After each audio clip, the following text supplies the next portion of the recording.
I'm Mark Zandhuisen. I'm the Clinical Operations Captain for the Bonner County EMS system. So far you've seen many aspects of how we provide EMS to the citizens of Bonner County through the collaborative efforts of our system partners. Through those efforts, we've become a leader in the provision of rural and wilderness EMS. However, not everything is an emergency. Sometimes people just call 911 because that's all they know. When we respond to a 911 call, it's not because it's an actual emergency that needs to be transported to the hospital. It's more of a call for help. Fire departments, for years, they've been around since the 1800s, they fought fires. They realized early on that prevention is the key to a healthier community. So they went out and did a lot of preventative services so that there are fewer fires now that they're responding on and more of the preventative type things that they're doing because of the technology and the fire prevention techniques and education that they do. There are less house fires, thereby saving more lives. We want to do the same thing with emergency services. We think that we would love it if we would work ourselves out of a job, that 911 is not our primary, that eventually 911 would not be our primary duty, that more preventative services and keeping the community healthy would be a lot more of what we do. It is our job to respond to 911 calls, but it's also, we believe, our job to do more preventative care and keep the thereby keeping the community healthier. There are a lot of healthcare gaps that were identified when we did our 2012 healthcare analysis of the county, and there are a lot of gaps in there that can be met by EMTs and paramedics. Bonner County EMS has what we call a high acuity level, meaning that the calls that we do, the people are very sick that we go on. So we train all the time to take care of these high acuity calls, but there's a low call volume. We aren't running calls all the time.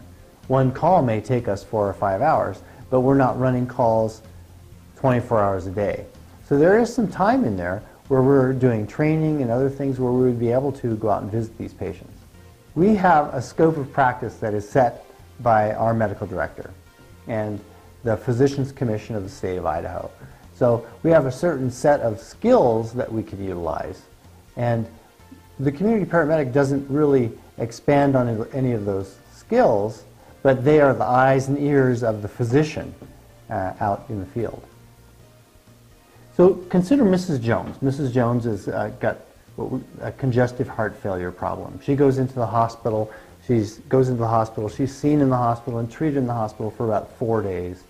She stays in the hospital. She gets better because we have such excellent care here. And then on discharge, she's given 17 different medications and prescriptions, and when you're in the hospital, you just want to get out of there. It's like, I've been here for 3 days, get me out of this place.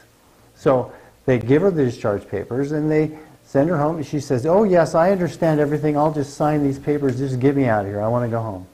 So she goes home, and then when she goes home, she has this nice diet that the dietitian has given her, and she looks at it and says, oh my gosh, goes to the cupboard and says, there's nothing but potato chips in here, there's none of these things on this diet, I just don't, so I'm just going to eat what I have, and I'm going to take these medicines. I think I kind of remember how I'm supposed to take these medicines, but I'm not sure.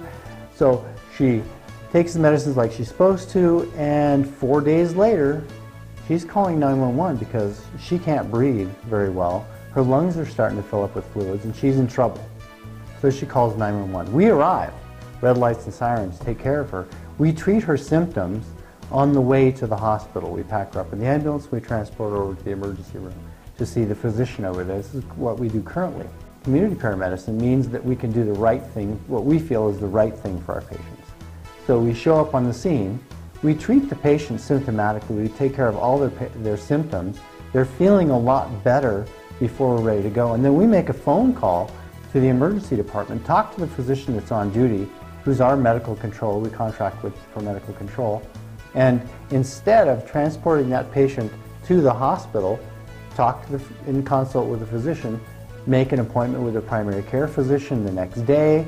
She gets to stay home, thereby avoiding an ambulance trip and a trip to the emergency room. and she sees her primary care physician the next day.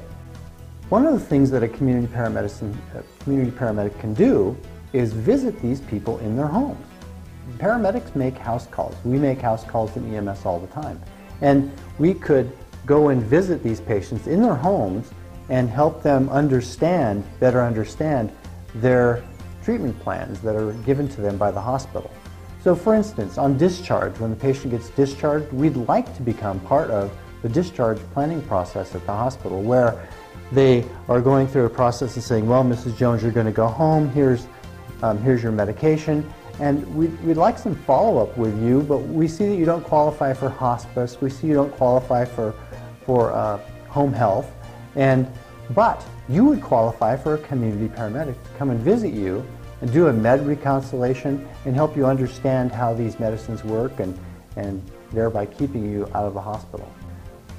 The sweet spot with community paramedicine is that we can hopefully lower the overall cost of your health care in Bonner County. EMS has been an untapped resource for many years.